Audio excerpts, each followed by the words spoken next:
How are you? I'm good, thanks. How are you? I'm really well. Do you want to just introduce yourself for everyone watching? So I'm Katie. I'm 25, and I'm just here to talk about my experience. Brilliant. So I reached out to you, or vice versa. Yeah. I think we've had a lot of back and forth, and you do a lot of work raising money from Mind, and you've done a lot of crazy things, which is amazing. But we'll come to that at the end. So what is it that you want to discuss today or share with people to kind of help them on their mental health journey? Yeah, I guess I just want to share my experience, because I guess it's something I never thought would affect me, and it wasn't until kind of reading other people's experiences or realising I wasn't alone that everything started to get better. Mm-hmm. So I kind of want to just tell people that you're not alone in what's going on. Yeah. So it all kind of started literally completely out of the blue. I was in my final year of university. I was in my third year. It was like the weekend. It was like the Friday night before my exams were starting on the Tuesday, and like I couldn't sleep, and I was like really nervous. But that was kind of standard for exams. Yeah. But this like got to a new level, and I started like hyperventilating, like shaking uncontrollably, like being sick, and what I know now to be a panic attack. I was in a really bad panic attack, but I didn't know at the time that's what it was. Had no like any indication that I kind of had anxiety or anything of the sort. So it all happened in like the middle of the night, and it was a bit of a like my partner at the time like did amazingly to calm me down and just get me through the night. And I think that went on for like the weekend, and it got to the night before my exam, and I rang my mum. So my mum lives like 160 miles away, to tell her what was going on, and she was like, it's okay, like you're having panic attacks, that's what these are. Like obviously they're not pleasant, but like you're okay, like you're safe. So I was like, okay, at least I know something that's going on. So like I read into them a little bit, and it helped kind of calm me down, realise it wasn't kind of a permanent state. So that was a bit of an awful weekend, full of them really. And then I went to do my exam. And I thought, I might feel better after I've done that and got out of the way. But I still had like 3 more to go, and it got a lot worse. It got really bad, to the point where like I couldn't like leave the house. Yeah. And I couldn't cook, I couldn't move, like I couldn't do anything that wasn't like revising or trying to calm my nerves for this exam. And it just got to an insane point really. And had your sleep, had you continued not to be able to sleep throughout that whole period? Yeah. Because one of the things that I know for me was like a huge trigger was a lack of sleep, and that led to my paranoia, and actually episodes of like psychosis. It's a huge thing when we talk about sleep hygiene, and people are like, you know, saying how much sleep they get. I'm always like horrified at how people live off of really minimal sleep, because it is so important. It is absolutely. That's something I've noticed now, that like a sleep routine is exactly what it keeps you well, like really fundamentally. So like at this period, like I couldn't sleep. My mum ended up coming up. She was really worried about me. She was at work, and she ended up ringing me. She'd got on a bus from the village we live in, which is like an hour and a half into Hull, and then it's 3 hours train from there. And she was like, I'm on a bus, like I don't have anything with me, but like I'm on my way, like you'll be fine, like I'll get to yours. And she got to me about 4 hours later. And I was this was a few days after, and I'd been in just this state this whole time. And she came, and she just looked after me. She cooked for me, she cleaned for me, because I literally couldn't do those things. Like I wasn't eating. Like I can't even describe like the state I was in. And she looked after me for like a week or so, while my exams went on, and like basically dragged me out of the house. And that kind of went on for my exam period, and I got through that. And then I thought, okay, right, so exams are done. I went back to my parents. The triggers are done. I thought, that's it. Like I'll be fine now. Like that must be what I was stressed about. There were obviously big exams, it's your last one, so I was like, that's fine. Like I'm okay now. Then I got home, and I realised I really wasn't. Like it didn't stop. And then I thought, I'm just a bit nervous about my results. Like I'm not going to know till I get results. So this kind of continued. And then my results day came, and I thought, cool, like I did really well. It's like like the best exams I've done. I thought, great, like everything sorted. I was due to go back to do my masters in September, so I'd got on the course for that, and then still wasn't getting any better. And at that point I was like, okay, maybe it's the university environment, it's not healthy for you right now, it's a bit too much. So I went and I spoke to my my lecturer over the phone and over email about deferring for a year, just to try to take stock of what was going on. So I managed to do that. And then I applied for I was like, okay, well, my partner at the time lived in Newcastle, so I needed to be back in Newcastle. So I looked for jobs, and then all this anxiety was going on in the background, which was it was really tough. And then I got a job, and then I was still anxious, and I thought I'm nervous for the interview. And this just went on. You keep putting a time mark on it. Yeah, you keep associating it with something. Yeah. At no point during it did I think there's something really fundamentally wrong underneath. Yeah, so this kind of went on all summer, and I started my job in the August, and it's all carried on, but I thought it'll pass, like you just need to settle yourself. And it was actually when I was a couple of months into my job, and I absolutely loved it, I was really enjoying the job, but I was still really quite ill with anxiety, and at this point I hadn't told anyone. Right. None of my close friends, it's not something they'd been through. My partner at the time knew, his immediate family, my immediate family kind of knew, and they were doing the very best, but it was just something, a whole world that I was unaware of. So it was quite lonely, I guess. And I ended up going to the doctor eventually, because I was just I can't keep having. I was having panic attacks at work, quite daily still. And were they, with your panic attacks, it sounds like yours are really physical. Yeah. So was it actually impacting? Were you getting sent home, or no? Just having to take time out? Yeah. I could go into the toilet and just no one at work knew that I was going through it. I just kind of kept it to myself. Yeah. Because I just still didn't really fully understand it at this point. I went to the doctors, and they gave me some tablets to immediately stop panic attacks, and talked about talking therapy options.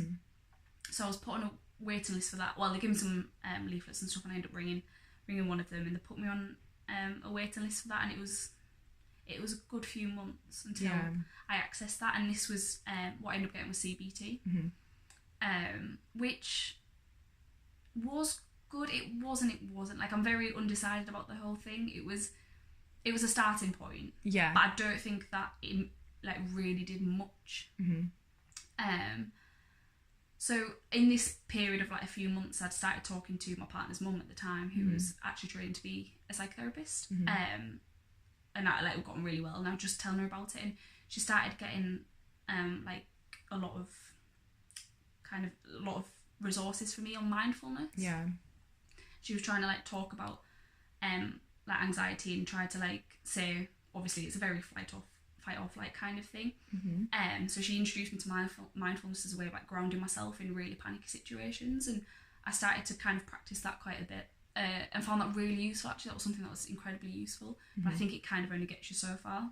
Yeah. What kind of things were you doing at that time with mindfulness? Because it's the whole array. Whole range. Yeah, it's a lot of mainly breathing exercises. That's kind of the especially for anxiety. Yeah, and it's the really physical grounding things taking touching things, taking stock, on when it came to evenings, it's relaxing all your muscles, tensing and relaxing to try and get you off to sleep and stuff. So it's all the very physical things. I started going to a mindful class at one point during this, run by Anxious Minds, the charity's called, and they were brilliant. They had put on loads of resource, and they had group kind of therapy options as well, but I just went to the mindfulness side of it. I wasn't really ready to discuss anything at that point. And then my CBT dates came through, so I'd see a therapist half an hour once every 2 weeks, and it was a very good practical guide to do this exercise, kind of try and get your brain thinking in a certain way. Let's physically sort out what's going on in your head, what's absolutely necessary, what isn't. Let's try and get a balance into your life, which I kind of feel it was I feel it was a bit of an impersonal kind of service. Yeah. If I'm being completely honest, but it really opened it did help a lot. It helped practically a lot. So I finished that, I think 6 or 7 sessions that was, and I finished that, and that was coming up to about Christmas time. I thought, okay, let's give this a bit of a go and see how we get on. And it's funny really, because it puts you into a very depressive state naturally. I'd got to a very depressive state with it all as well. I was really fed up with feeling this way and didn't really have anyone to talk to about it. Yeah. Knowing that nobody understood what I was going through. I couldn't even explain it myself. You're trying to explain to people you care about, like, your thought process. And yeah, even now, my partner will say, you know, he's really good, you know, he just takes it all in, but it doesn't matter what way I describe it, he just says, I'll never be able to understand what's going on in your head because I just don't have it. Yeah. And so it is really, you know, it's understated really how complex everyone's minds are. Like, it really is. And how they run away and how you associate. There's so many things that trigger it that how can you even begin to, like, have that first conversation? It's scary, isn't it? It is. It's incredibly scary. Mm-hmm. You're trying to explain what's going on in your head, and it's this mushroom cloud, and people are trying to argue it with, like, logic, and it's like, you know, you're a logical person, but it does just can't absolutely apply nothing. Yeah. There are no facts to it. It's a completely, like, emotional state to be in. Yeah. So it's really difficult to kind of like deal with. Mm-hmm. So that CBT did help actually quite a lot at the time, and it certainly helped with I kind of came out with my depression a bit naturally. I think a mindfulness lot helped with that quite some. And I'd, like, talked to my partner's mum, and she was incredible about it, and she had a bit of, like, obviously knowledge on mental health, so it was nice to talk to someone who kind of got it. Mm-hmm. And I thought that would be it. I thought, okay, that was a bit of a blip, like 6-7 months, but you're coming back around and you're fine. And I think I was fine for a while, or so I think, and then it must have been about 18 months later, I had, like, another really bad episode of anxiety, and it really came out of nowhere. There was absolutely, like, no trigger event. There was nothing stressful going on in my life. I was, like, really happy and comfortable, and then it was just literally, like, one day I couldn't get out of bed. Just panic attacks came back, like, several times a day. Mm-hmm. It was exhausting. I was still working at this time, been there at the company a bit longer, obviously, at this point. And I kind of,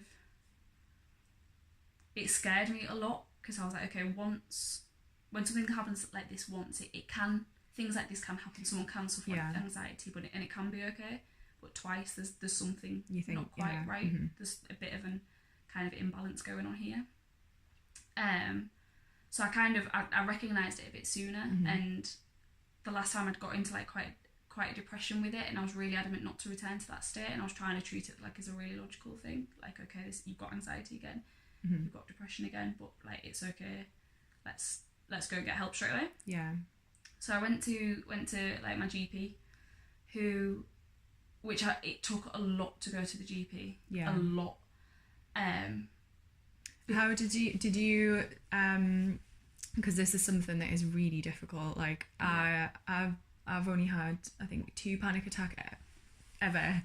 One of mine was because I was looking for a new diary in Wilkinson's earlier this year, and all of them had too much stuff already in them, you know, where it's like eat routine, sleep routine, all of this kind of stuff. And I literally stood there, collapsed, and I had to try and explain myself then when the team had come over, and I said, look, I've just had a panic attack because these diaries are too disorganised, and it triggered my OCD, and I just keeled over. That was me. And so the other one was when I was trying to go see my GP last year at the beginning of this kind of extended episode. I was terrified that, like, I couldn't even articulate what I wanted to say. You know, I was terrified in case I saw someone, in case anyone saw how upset I was, that I knew. And it's that self-stigma, because if you saw someone you actually knew, they would be like, give you a big cuddle and tell you it's okay, and you go into the GP, you're doing the right thing, but you're terrified, aren't you? So what would how did you feel approaching that situation and actually making the decision on your own to go to the GP? Well, it ended up not being my decision. I was at work, and, like, I was going through, like, this anxious episode, and I'd, like, made a really good friend at work, but I hadn't told her at this point that I suffered from this, and I had, like, panic attacks come at, like, for me, they came out of absolutely nowhere. Yeah, literally, I was having a great day that day. Yeah. I was, like, looking for a diary, like, love looking at stationery. Boom, next minute on the floor, keeled over, you know, couldn't breathe, heart rate through my boots, and then you wouldn't expect it. No, you literally can't. Yeah. You can't and they come at the worst of times. And yeah. so, because I was like working full time, and it's like it just hit me. Yeah. And like I didn't really know what to do, and I just kind of grabbed her and I was like, look, I'm having a panic attack. Like, yeah. Like, I just need to, like, can you just help me through, like, breathe through this. And she did, and she's my closest friend now, and she's absolutely incredible. And it's down to her that I, like, kind of went, and she came with me. That's really good, because that is another thing a lot of people aren't aware, that you can actually go with someone to any GP appointment. It doesn't matter what it's for, but I would always recommend that if you're scared, either write it down if you want to go on your own, so that you're not trying to speak through usually the tears. And then they can have a bigger understanding, because the appointments are obviously short and it's hard to kind of get it all out. But also to take someone with you, so yeah. Yeah, so that's and I kept looking at it, and I was like, when I was trying to talk, I was trying to tell this GP, and I said, look, it's not the first time I've been through this, and what I was honestly really scared of at the time was just being prescribed some medication. Like, and I don't have anything against medication at all. I'm a medicinal chemist by nature, like, and I don't, but I was really scared that this GP wouldn't understand what I was trying to say, that he wouldn't understand that I felt like it would be another quick fix, even though I know medication isn't. It's like kind of a long-term thing, but I didn't want that. I didn't want to just be like another, okay, here's a bottle of this, see how I get on, come back in a few months. Like, I wanted to say to him, look, like, I've had this before, I've had it again, there's something not quite right, and I was quite adamant it was in my way of thinking. So I kind of said, like, look, are there any services that I can access, like therapies, not CBT. I've done that, as like practically useful as it wasn't getting to the root of my problem. And he said, he was like, I can recommend you to a great, he was really, really, really nice, actually. And he's like, I can recommend you to a great psychotherapist. Here's his details, and it was like £135 an hour, and I was like, that's crazy, I'm never going to get better. Like, it's just impossible. It's impossible to do that. So I was like, oh God, do I just ask for the drugs? Like, where do I go from here? And I was like, I was really shocked, because I obviously wasn't, I guess thankfully, like, I wasn't critical enough to, I don't know, I didn't even know at that point if there was like an NHS service that did it. I was just being recommended one. And we have like, I'll work with private health cover, so I was like, right, okay, like, look, see if they cover this. And I was like, I'm sure they will. So I was like, okay, a bit of hope again, I'll keep on to these details, I'll go. Didn't cover for like mental health issues, so I was like, right, okay, really back at square one. Didn't have a lot of money to spare for all this, but I was really, like, through talking to people and having like that support, and especially like my partner's mum, who was in like psychotherapy, she was like, look, I really think you'll benefit from it. Otherwise I don't think I'd have pursued it at all. I think I'd been like, okay, that's enough. So I like looked for services, like in private services, like locally, and found one. So I like kind of, and you can like kind of put the appointments online, which is quite good, because I was too anxious to speak on the phone anonymous. And like it's too much. So so I ended up going to see a therapist, and that actually about 2 years ago now, and I'm still there, still at the therapy. And I think that it completely changed everything.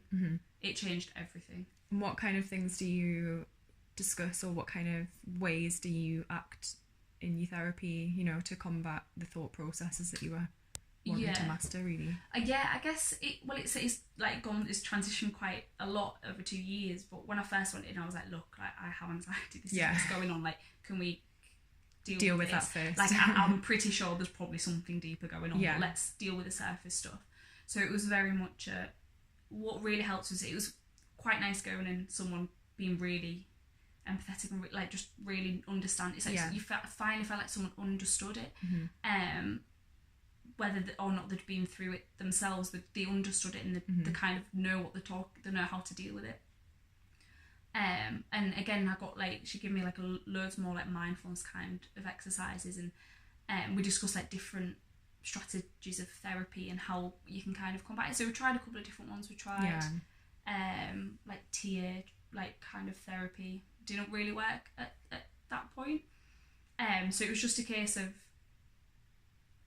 some days I'd just go in and like break down and be like, I'm so anxious, like I don't know what I'm doing here, like, and then you'd feel more anxious that you sat in someone's office kind of crying on there, and obviously she's professional, very understanding, extremely good at her job.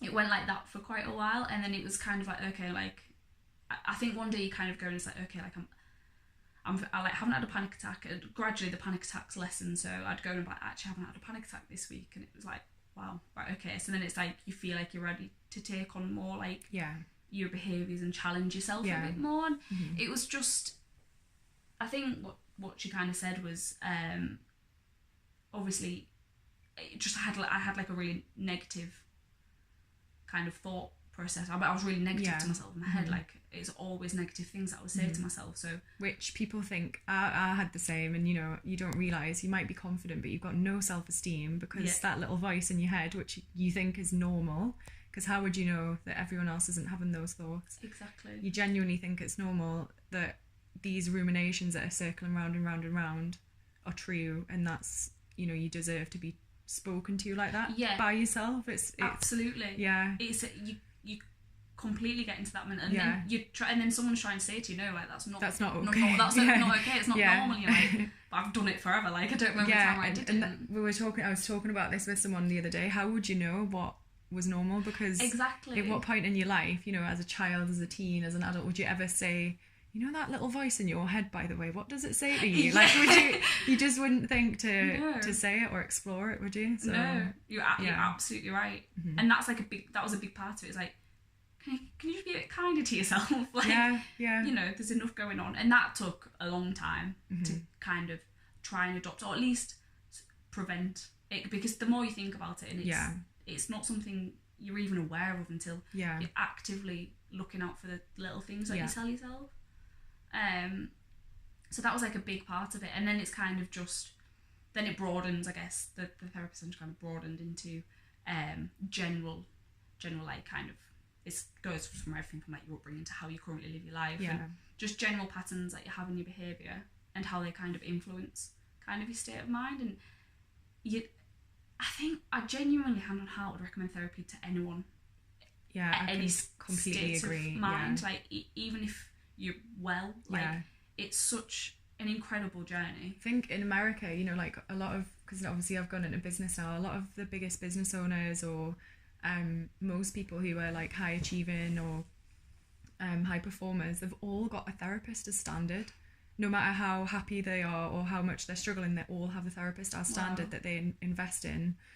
And I just think it's so necessary, because equally, as much as the bad things are draining, really overwhelming good things can then lead to a big dip afterwards. And it's managing things consistently, isn't it? It's not chasing highs and chasing, you know, like avoiding lows. It's balance. It's absolutely and balance. You can't do that unless someone tells you, is there to just give you a bit of a nudge back into the middle safe zone, isn't it? So it's really positive to hear that you've continued with that process, because a lot of people will go, I've done this in the past when I was younger, is go to like 3 sessions, think, right, I've got enough kind of resources, enough tools now, I'm going to go off and I'm going to do it on my own.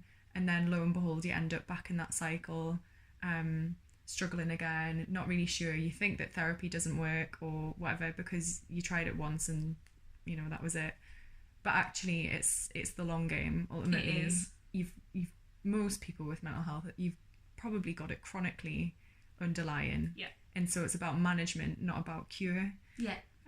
So it's really positive to hear that you've carried on even when you're well. That it was a bit of a lesson I had to learn the hard way. Like I was well for quite a while, and I was kind of like, right, okay, so I take the stabilizers off. So I kind of lessened my therapy sessions, and I didn't go for about. And I thought I'll stop, I'll finish. Like I think I need to handle things on my own now. And this was still after about, it's coming up to 18 months of it. Yeah. So I felt like I'd done the long game. But what I only kind of realised now on reflection is a lot of like the past 12 months I spent on like a genuine real high, like an unobtainable, you can't live that way. And I didn't realise at the time. I just thought, okay, like everything's going really well, but in reflection it was going too well. Like it's just, you can't sustain that kind of level of high, so you do crash down quite badly if you're not careful with it. And I realised that, and I was like, nope, like this high doesn't last, I am absolutely crashing. And then so the first thing I did was go back. But did you feel like you recognised that a lot sooner, straight to the therapist, because you got that relationship? Absolutely. It's the self-awareness you get from it, like you understand yourself so much better. And even when your mind's not well, like it can play awful tricks on you, like horrendous. It's like, look, I've been fortunate at times to catch it sooner than I could have done without like having without the tools that I've got from therapy. I think I'd been a lot worse kind of shit than I am. And one thing therapy like encouraged, obviously it's about talking about your problems, and it's not something I'd ever really done. I don't think I had any. Like you almost get this, it's like imposter syndrome of my problems aren't that bad, or have I, like nothing bad, I've had a good upbringing, or exactly. And you don't think, but actually it can be the most minor of things that happened when you were about 6 years old that you don't realise has impacted everything else. Exactly. And then you've learned that behaviour and you stick with it, and it's about those bits that you stick with that become problematic, aren't they? That's absolutely true. Yeah. Like I remember going to therapy, like I'm anxious, but there's been no event in my life that I can ever consider like being the cause of this. People have it a lot worse, but I just don't really know what to do about it. Yeah. And obviously you're welcome with open arms, and it's fine, and you'll be like completely looked after while you're there. But like talking about it, it's like just normalising talking about things. Yeah.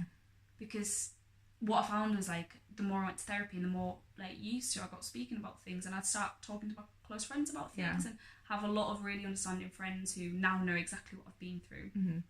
I kind of had the courage to talk about it, because it's something I realised that is the most important part of recovery. So I talk to my friends about things, and that is exactly what makes a difference, is talking about it. Yeah. Like I can't believe I never did that before, in the good days and the bad days, and it's like you're acknowledging, okay, this has happened. Yeah. And I think as well, it takes so much of the pressure off. There's so many times where you try and show up and you're just not well enough. Yeah.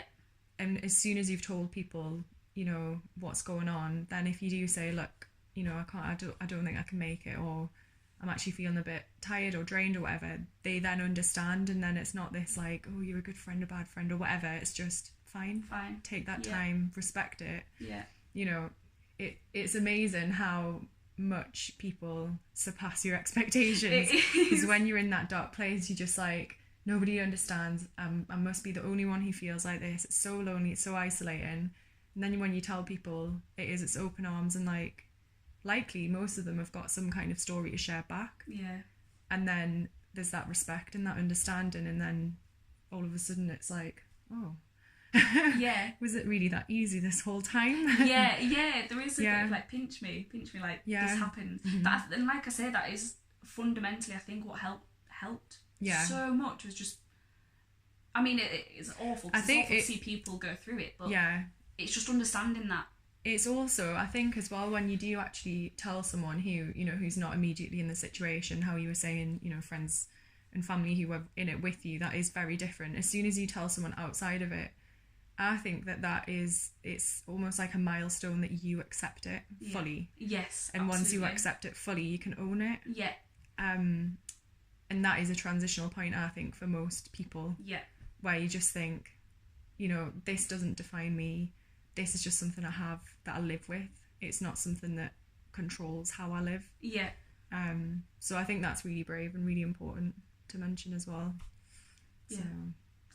Yeah, that's exactly the point. I remember the point I told, like, someone not out of like my immediate circle, and it was met with such like, it was a bit not shocked. It was like the opposite of shocked. It was just like, okay, like, so no, well, let's talk about it. But it wasn't a big deal. It was just like, and then you realise, oh, so and so's had kind of been through this, and it doesn't define them. Because you look around like your peers all the time, you think, God, everyone's coping with life so much better than I am. I'm going through this. No one has got their shit together. And absolutely no one has their shit together. Not one person. No, I know. And and the scary thing for me is I tend to worry most about the big players, the big personalities, the ones who look like they've got their shit together the most.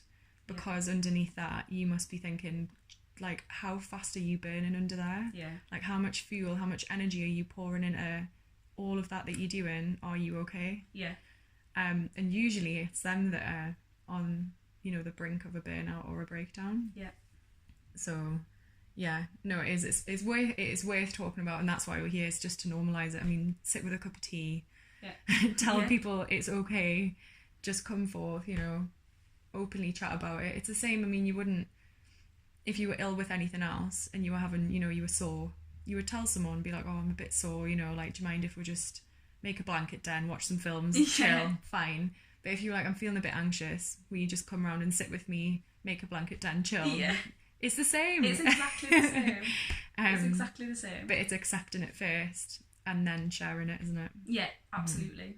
Like, it absolutely is. If you could play it out any differently, and tell yourself from who you are now, if you could give yourself one piece of advice back then, what would you say?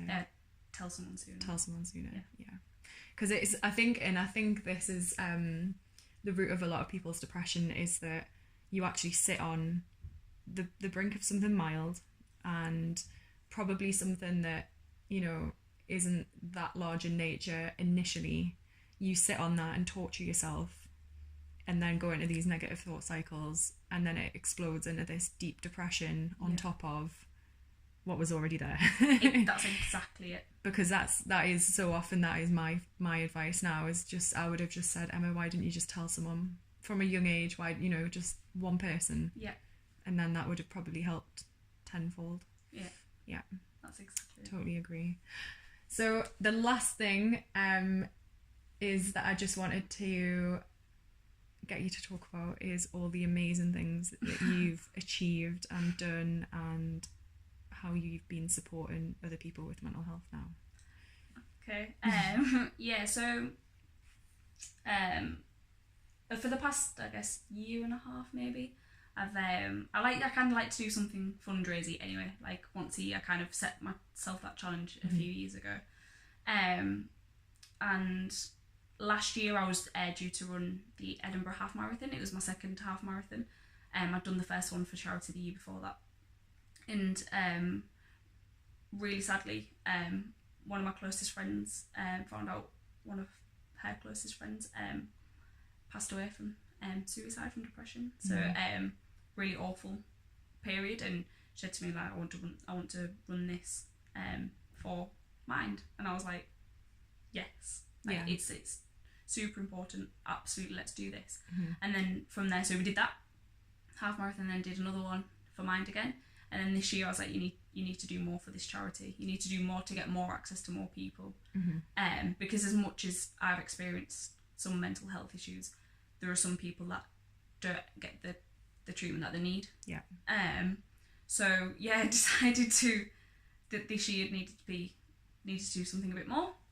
So I set myself a load of challenges at the beginning of the year, including my first triathlon. So I did my first triathlon this year. Which you were like, you looked a picture of health in, like glowing and smiling, and not like it was pure shock that I'd done it. Yeah.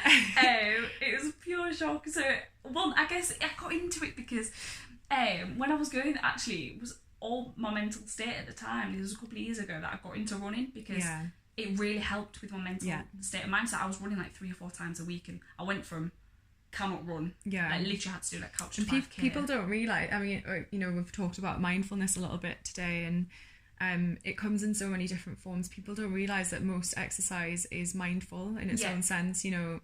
It's that mechanical process, you're connecting with your body. Usually you form into some kind of routine where you're just thinking, like, you know, quite methodically or in that mechanical way. Running is really mindful, so not only is it doing wonders for your body and, you know, your brain health and all of this kind of stuff, your circulation, your respiratory function, it's practicing mindfulness. It absolutely is. So yeah, exercise is a huge thing. I think that's what's helped me maintain being well. So I kind of got into it from that and carried on, and then after I'd done a half marathon, I was like, it's not really enough to do it, so I can't keep doing a half marathon every year. So it was like, right, okay, do a triathlon. Yeah. Nice big challenge. So I did triathlon, and I was like, okay, then cycled. Then I was like, I need to do something bigger after that. Yeah. So cycled coast to coast. Yeah. So me and my friend Jenny, we cycled from Whitehaven to Tynemouth in 2.5 days, which was the most incredible weekend. Yeah. The most incredible. The amount of support we got was just, it was phenomenal. Yeah. Our work, like, they bought us like all cycling kit to wear, and then absolutely defaced it with a white chalk mark. Like the funniest messages. They put on like a barbecue at the end at time. Met us on the beach to congratulate us. So that was like incredible. Tried a few more failed attempts. Tried to do the 3 peaks in 24 hours, but got cancelled because of the weather. Did another couple of long bike rides and another half marathon. Just spent kind of the summer. I just really wanted to. I just felt really passionate about raising money for mine. Yeah. I really wanted to raise money, and I wanted to do something more than I had done before to make sure it was worth donating for. But more than anything, I just wanted to wear the t-shirt to be like, yep, mental health, let's talk about it. Yeah. I wanted people to know that I had bouts of bad mental health. It's a perfect way, isn't it, to share your story in an inspiring and safe and empowering place where people aren't going to jump on, this, oh, woe is you, and it's actually like, I am strong because I've got this. Exactly. Yeah. Yeah, exactly. And it was just like, it was just a way to, I just want it to be okay. I just don't want it to be an issue. Like, mental health shouldn't be. It shouldn't, there should be no, it's not a taboo subject, there should be no stigmatism. It's just, it is what it is. Like, yeah. We just need to talk about it. And how much money have you raised? This summer was £1,190. So good. So, yeah. And then what's next? A rest. A rest for hibernate and eating plenty over Christmas. Pretty much, exactly. Going into hibernation. Yeah. Oh, well, that's absolutely amazing. Thank you so much for coming as well, because it's so refreshing to hear someone else's perspective on it. And it's funny because everyone's journeys are obviously vastly different in how we got there, but the aftermath is so similar. It is. And all of these things, it's tried and tested methods, and it's just finding what works, but having that persistence as well, and finding a therapist who will give you that flexibility to trial and error different techniques, because one of them will work, guarantee. Absolutely. I know, absolutely. And it does get better. It does. Yeah. In terms of good v bad days now, how would you say, are you more consistent? More consistent than I ever have been. Yeah. And I think that's a huge thing, isn't it? Just to tell people is that they're not going to just disappear. Yeah. But you just trying to strive for some form of balance and consistency. Exactly. It's got to a point now where my bad days aren't dramatically bad anymore. Yeah. My highs aren't excessively high. Yeah. I've got much more of a balance. So some days I'll just teeter on the edge of having a bad day, but it's totally manageable. Because I can acknowledge it. Yeah. And it's about waking up, and if you just got that gut feeling, it's just about being like, okay, like, you're not in a great mindset now, but that can change, and just be go a little easier on yourself. Have a little bit of a slower day. There's plenty of time. Exactly. Exactly. Oh, perfect. Well, thank you so much. You're very Hopefully we'll chat again soon, and no doubt we'll probably do some crazy stuff for Mind at some point. I hope so. But yeah, so thank you, Katie, and thank you, Emma. I'm sure everyone else will be very grateful as well.